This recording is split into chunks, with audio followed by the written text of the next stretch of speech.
नमस्कार मित्रांनो, माझं नाव राहुल आहे. मी एक शेतकरी कुटुंबातील व्यक्ती आहे. आता मी तुम्हाला सांगतो माझी ही कथा. माझं वय 32 वर्ष आहे. मी अजूनही अविवाहित आहे. माझं शिक्षण ग्रॅज्युएशनपर्यंत झालं आहे. पण नोकरी न मिळाल्यामुळे शेती व्यवसाय मी स्वीकारला होता. खरं सांगायचं तर मी खूप वेळा लग्नासाठी मुली पण पाहिल्या. पण माझं नशीब मला काही साथच देत नव्हतं. माझ्या आयुष्यात जोडीदार येईल का नाही हा मोठा प्रश्न माझ्या मनात कायमच यायचा. आमच्या घरात मी, माझी आई आणि माझे बाबा आम्ही तिघेच होतो. तिघेही खूप कष्ट करून 3 एकर शेत आनंदात पिकत होतो. पण आता आई-बाबांचे हातपाय थकत चालले होते. त्यांना आरामाची खूपच गरज होती. अनेकदा आई-बाबा मला म्हणायचे, "बाळा, तुझं लग्न झालं आहे. बरं होईल आम्ही मग शेतातल्या जबाबदाऱ्या तुझ्या जोडीदाराकडे सोपवून निर्धास्त होऊ." आमचे गुडघे आता साथ देत नाहीत. काम करण्याची ताकद खूप कमी झाली आहे. त्यांचं बोलणं ऐकून माझं हृदय पिळवटून जायचं. मी अधिक जिद्दीने काम करत होतो, पण मनाच्या तळाशी एक वेदना नेहमी सतावत होती. माझं लग्न का होत नाही बरे? माझ्या आयुष्यात एखादी तरुणी का येत नाही? मला देखील वाटायचं की माझ्या आयुष्यात कोणीतरी खास व्यक्ती यावं, मला समजून घ्यावं, माझ्या आई-बाबांची सेवा करावी आणि छोट्या संसाराला रंग भरावा. पण कदाचित हे माझ्या नशिबातच नाही, असंच मला वाटू लागलं होतं. दिवस जात होते.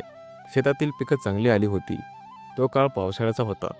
आई-बाबा काम करू शकत नव्हते. तरीसुद्धा ते शेतात यायचे आणि माझ्यासोबत थोडंफार काम करायचे.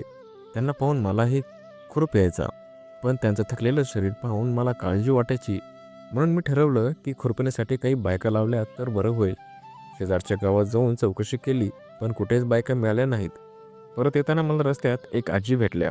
मी त्यांना विचारलं, "आजी, आजी या जवळपास कुठे बायका मिळतील का शेतात काम करण्यासाठी?" त्या हसून मला म्हणाल्या, "आता बाळा, बायका कामासाठी मिळणे खूप अवघड आहे. पण समोरच्या घरात एक विधवा तरुणी राहते. त्या दुसऱ्यांच्या शेतात काम करायला ती जाते. तिचं नाव रुपाली आहे. ती तुझ्या शेतात यायला तयार झाली तर तुला बरं होईल." आजीचं बोलणं ऐकून माझं लक्ष त्या घराकडे गेलं. मी निसंकोच पावलाने त्या घराकडे गेलो. दरवाजा अर्धवट उघडाच होता. मुद्दाम मी दरवाजावर टकटक असा आवाज केला. आतून एक सुंदर तरुणी बाहेर आली. मी तिला पाहिलं आणि क्षणभर दबकलो. ती अतिशय सुंदर दिसत होती. तिच्या चेहऱ्यावर एक वेगळंच तेज होतं. जणू काही माझ्या मनाने तिला पहिल्यांदाच पाहिलं. नजरेनं माझ्या स्वीकारलं होतं. ती म्हणाली, "कोण कोण हवे तुम्हाला?" मी घाबरत घाबरत म्हणालो, "माझं नाव राहुल आहे. मी शेजारच्या गावचा आहे. मला शेतातील कामासाठी बायका पाहिजेत, पण कुठे मिळाल्याच नाहीत." शेजारच्या आजीने सांगितलं की तुम्ही दुसऱ्यांच्या शेतात कामाला जाता, म्हणून आलो. ती थोडा विचार करून म्हणाली की मी एकटीच कशी येऊ बरं तुमच्या शेतात कामाला? इतर बायका आहेत का कामाला? मी लगेच म्हणालो, "इतर बायका नाहीत, पण माझे आई-बाबा आहेत. तेही कामात मदत करतील." ती थोडी शांत झाली आणि मग हळूच म्हणाली, "ठीक आहे, मग मी येईल उद्यापासून." हे ऐकून माझ्या मनामध्ये जणू फुलंच फुलली होती. मी आनंदाने हसत म्हणालो, "उद्यापासून नक्की या हां. मी तुम्हाला न्यायला येईल. स्वतःच येईन मी." दुसऱ्या दिवशी सकाळी सकाळी सगळं आवरून माझ्या बाईकवरून तिच्या दारात पोहोचलो. ती आधीच माझी वाट पाहत बसली होती. माझ्याकडे पाहून ती हलक्या आवाजात म्हणाली, "चहा घ्याल का तुम्ही?" मी हसून म्हणालो, "नको." मग ती पटकन तयार झाली आणि माझ्या गाडीवर बसली. आम्ही दोघं शेताच्या दिशेने निघालो. रस्ता खूप खडबडीत आणि खड्ड्याचा होता. त्यामुळे ती माझ्यापासून थोडंसं अंतर ठेवूनच बसली होती. पण तरीसुद्धा तिच्या उपस्थितीमुळे माझ्या मनात एक वेगळीच हालचाल सुरू झाली होती. मला असं वाटत होतं की जणू माझ्या आयुष्यातली रिकामी जागा आता भरून निघणार आहे. पण रस्ता खड्ड्यात असल्यामुळे गाडी जशी खड्ड्यात यायची तशी ती नकळत माझ्याजवळ सरकायची आणि एकदा तर गाडी जास्तच हलल्यामुळे तिने माझ्या कमरेला घट्ट धरलं. त्या स्पर्शाने माझ्या अंगावर शहाराच आला. तिच्याही चेहऱ्यावर लाजरेपणाचे हावभाव उमटले आणि तिने पटकन हात मागे घेतला. पुन्हा गाडीच्या बाजूला घट्ट धरून बसली. काही वेळात आम्ही शेतात पोहोचलो. आता ती माझ्या म्हणजे राहुलची ओळखीची झाली होती. शेतात गेल्यानंतर आई-बाबा आधीच आले होते. मी त्यांना सांगितलं, आजपासून ही तरुणी आपल्या शेतातच काम करणार आहे म्हणून. आईनं प्रेमळ आवाजात तिला तिचं नाव विचारलं तर तिने शांतपणे सांगितलं की माझं नाव रुपाली आहे. आई हसून म्हणाली, "ही पेरूची बाग आहे. या बागेतील गवत काढायचं आहे." रुपालीने होकार दिला आणि मग आम्ही चौघी मिळून कामाला लागलो. मला शेजारच्या शेतात पाणी पाजायचं होतं, तर आई-बाबा आणि रुपाली शेतात खुरपणी करत होते. मी काम करत असताना माझं सारखं लक्ष तिच्याकडे जात होतं. तिचे काळे टपोरे डोळे, लांबसडक केस तिच्या चेहऱ्यावरची साधी निरागसता, हे सगळं काही माझ्या मनात सतत घोळत होतं. दुपार झाली आणि आम्ही सर्व थोडा वेळ जेवणासाठी बसलो. आंब्याच्या झाडाखालीच आम्ही बसलो होतो. एक एक झोपडी पण होती. तिथे आम्ही शेतातील सामान ठेवायचो आणि कधी थोडा आराम करायचा असेल तर तिथेच बसायचो. जवळच विहीर होती. पावसामुळे पाणी भरपूर होतं. मी लगेच कळशीभर पाणी काढलं आणि आई, बाबा व रुपाली यांना दिलं. मग आम्ही चौघी मिळून जेवायला बसलो. शेतात एकत्र जेवण्याचा आनंद वेगळाच असतो. मातीच्या सुगंधा आणि निसर्गाच्या सानिध्यात जेवण्याची चव काही औरच असते. जेवण झाल्यावर थोडा वेळ विश्रांती घेतली आणि पुन्हा कामाला लावलो. दिवस कसा गेला हे समजलंच नाही. संध्याकाळी मी रुपालीला घरी सोडायला निघालो, पण ती म्हणाली, आता गरज नाही, मला रस्ता माहीत झाला आहे. मग ती एकटीच निघून गेली आणि हळूहळू ती दररोज आमच्याकडे कामाला यायला लागली. 4-5 दिवस झाले आणि आमच्या नजरा सारख्या एकमेकांना भेटायला लागल्या. तिच्या डोळ्यातही मला काही आकर्षक भाव दिसत होते, पण ती मला खरंच आवडते का हे मात्र मला स्पष्ट काही कळत नव्हतं. एके दिवशी रविवार होता. त्या दिवशी आमच्या गावात आठवडे बाजार होता. आई, बाबा दोघेही बाजाराला जाणार होते. त्यांनी सकाळी सांगितलं, आज आम्ही बाजारात जाऊ, तू शेतात बघ. मी होकार दिला. मी सगळी शेतातली साहित्य घेऊन गेलो. 10 वाजच्या सुमारास रुपाली कामाला आली. मी तिला सांगितलं, आज आई बाबा नाहीत, ते बाजाराला गेले आहेत. ती हसून म्हणाली, बरं आहे. मग आम्ही दोघे मिळून शेतात काम करू लागलो. मी आज खास तिच्यासोबत राहून गवत काढायला लागलो होतो. आम्ही दोघं खूप जवळ बसून काम करत होतो. तिचा श्वास माझ्या खांद्यावर येत होता आणि आमच्या नजराला सतत एकमेकांच्या नजरा भिडत होत्या. वातावरणात एक वेगळीच ओढ निर्माण झाली होती. हळूहळू दुपार झाली.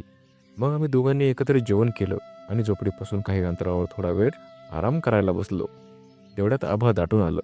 सर्वत्र काळकुट्ट पसरला होता आणि अचानक जोराचा धोधो पाऊस सुरू झाला. पाऊस कोसळू लागला. विजांचा कडकडाट झाला आणि वारासुद्धा आता सुटला होता. त्या पावसाच्या साक्षीने आम्ही दोघे शेतात होतो आणि त्या क्षणी माझ्या मनात काहीतरी वेगळंच घडत असल्याची जाणीव झाली. आम्हाला याचा अंदाज नव्हता की पावसामुळे अशी वेळ येईल. आम्ही दोघेही घाईघाईने उठलो. ती आणि मी तिला म्हणालो, रुपाली, झोपडी जवळच आहे, चल पटकन तिथे जाऊया. आम्ही दोघे धावतच झोपडीकडे जात होतो, पण अचानक तिचा पाय घसरला आणि ती खाली पडणार होती. तेव्हा मी जवळ असल्यामुळे लगेच तिला सावरलं. ती थेट माझ्या मिठीत आली आणि क्षणभर आम्ही दोघे थांबलो. आमच्यावरून मुसळधार पाऊस कोसळत होता. आता आमच्या नजरा एकमेकांना भिडल्या होत्या. तिच्या डोळ्यामध्ये काहीतरी वेगळंच होतं. जणू त्या डोळ्यामध्ये हजारो भावना या दडल्या होत्या. काही क्षण ती माझ्याकडे पाहतच राहिली आणि नंतर लाजून खाली मान घातली. आम्हाला जाणवलं की आम्ही पूर्ण पावसात ओले चिंब भिजलो आहोत म्हणून. आम्ही लगेच झोपडीत गेलो. झोपडी बऱ्यापैकी मोठी होती आणि आत काही लाकडं पण पेटलेली होती. आहा! तर थंडीने आम्ही गोठून चाललो होतो. मी विचार केला, असं थंड बसण्यापेक्षा आग लावून शेकत बसलेलं बरं होईल म्हणून. आम्ही दोघांनी लाकडं गोळा केली आणि झोपडीत ठेवलेल्या काडी पेटीने जाळं तयार केला. थोड्याच वेळात लाकडं पेटली आणि आम्ही दोघं अगदी जवळ बसलो होतो. जाळाच्या उजेडात तिचा चेहरा आणखीनच सुंदर दिसत होता. तिच्या चेहऱ्यावरच्या प्रत्येक रेषा जणू माझ्या हृदयावर कोरल्या जात होत्या. मी तिच्याकडे निरखून पाहत होतो आणि ती सुद्धा माझ्याकडे पाहतच होती. मला राहवलंच नाही. मी हळूच तिचा हात माझ्या हातात घेतला. ती थोडी दचकल्यासारखीच झाली, पण हात मागे घेतला नाही तिने. मग मी हळू आवाजात म्हणालो, रुपाली, मला तुझ्याशी काही बोलायचं आहे. ती शांतपणे म्हणाली, बोला ना. मी धीरे एकटून म्हणालो, मला तू खूप आवडतेस. तुझं सौंदर्य, तुझा स्वभाव, तुझी साधी निरागसता, हे सगळं मला खूप भावलं आहे. तू माझ्याशी लग्न करशील का? माझे शब्द ऐकून ती क्षणभर दपकलीच. तिच्या मोत्यांच्या डोळ्यात पाणी आलं. ती हळू आवाजात म्हणाली, मी विधवा आहे. माझ्या मागे पुढे पाहणारं कोणीच नाही. मी तुला आवडले हे खरं आहे, पण तू अजून तरुण आहेस. तुला माझ्यापेक्षा कितीतरी सुंदर मुलगी मिळेल. मी तिच्या डोळ्यात पाहत ठाम आवाजात म्हणालो, हो, कदाचित मिळेलही, पण तुझ्यासारखी समंजस, कष्टाळू आणि मनाने सोन्यासारखी मुलगी मला कधीच मिळणार नाही. माझ्या शब्दांनी तिच्या चेहऱ्यावर एक लाजरं हसू आलं. तिच्या गालावर खळी पडली. त्या क्षणी दोन्ही हाताने तिचा चेहरा हातात घेतला आणि माझे ओठ गुलाबी तिच्या ओठावर टेकवले. आम्ही दोघेही एकमेकात हरवून गेलो होतो. त्या पावसाच्या साक्षीने आमचं प्रेम फुलत होतं. आम्हा दोघांनाही प्रचंड आनंद होत होता. जणू संपूर्ण जग फक्त आमच्यासाठीच थांबलेलं होतं. नंतर मी तिच्या कानाशी हळू आवाजात म्हणालो, रुपाली, उद्या मी माझ्या आईबाबांशी आपल्या लग्नाबद्दल बोलेल. ती अजूनही लाजली. तिच्या डोळ्यात स्वप्नांची चमक दिसत होती. साधारण 4:30 वाजता पाऊस थांबला. मी तिला घरी सोडलं आणि घरी आल्यावर मी आईबाबांना सर्व सांगितलं की मला रुपालीशी लग्न करायचं आहे म्हणून. ती विधवा आहे हे खरं, पण ती मनाने खूप प्रामाणिक आणि प्रेमळ आहे. ती मला खूप आवडते. आई बाबा काही वेळ शांत राहिले.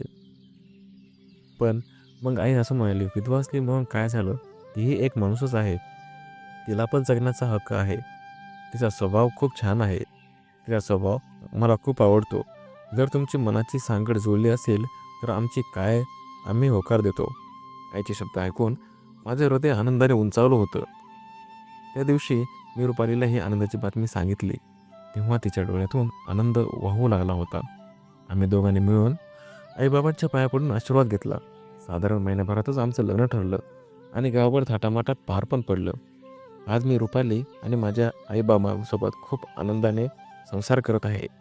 शेतीवरच्या उत्पन्नावर आमचं जीवन छानपणे चाललंय. काही महिने सुखाचे गेले. रुपाली आता घराची मालकीण झाली होती. तिने घराची साफसफाई, स्वयंपाक, आईबाबांची सेवा, अगदी छोट्या छोट्या गोष्टींमध्ये प्रेम आणि काळजीचा स्पर्श भरला होता. आईबाबांचे चेहरे आता नेहमी हसरे दिसत होते. रुपालीने त्यांच्यावर खरोखरच मुलगीसारखी माया केली होती.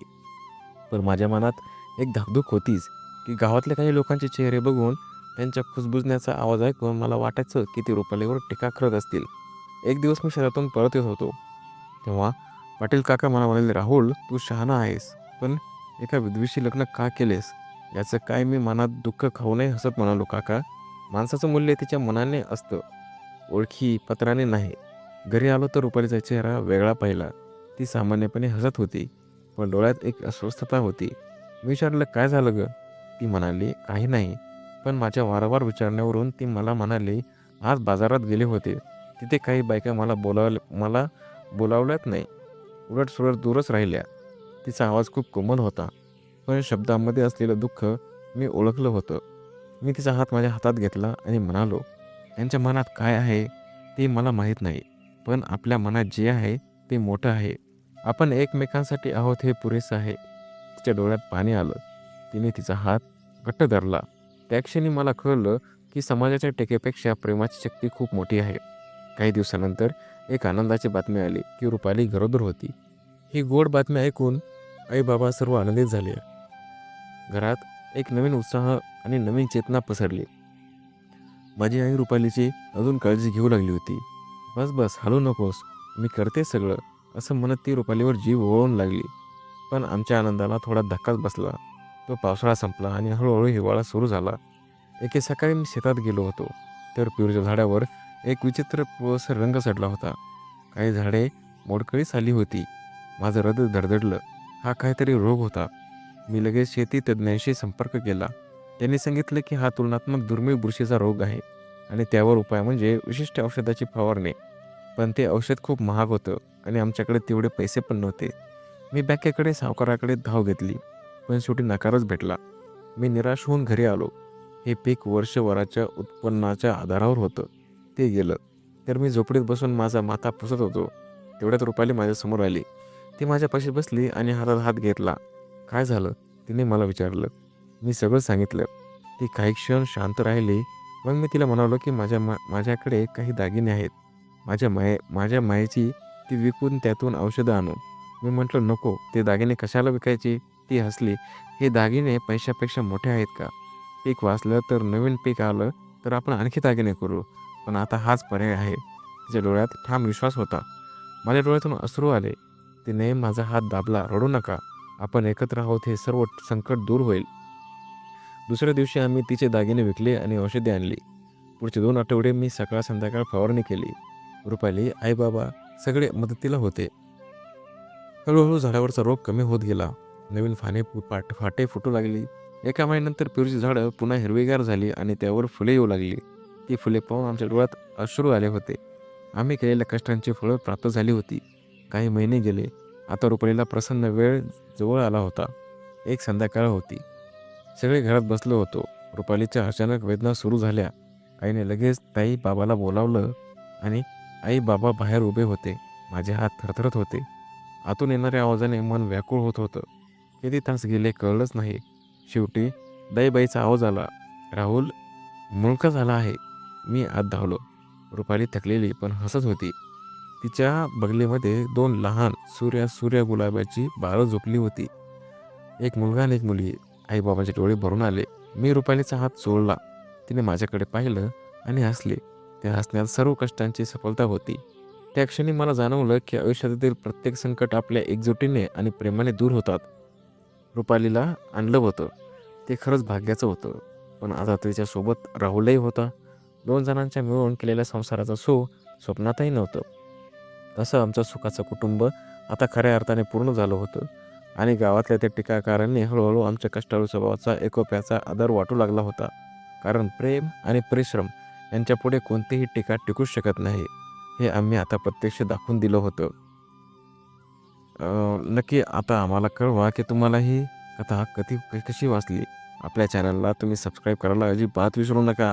चला बरं, अगोदर आपल्या चॅनलला सबस्क्राईब करा. तोपर्यंत धन्यवाद. भेटूया पुढच्या कथेमध्ये.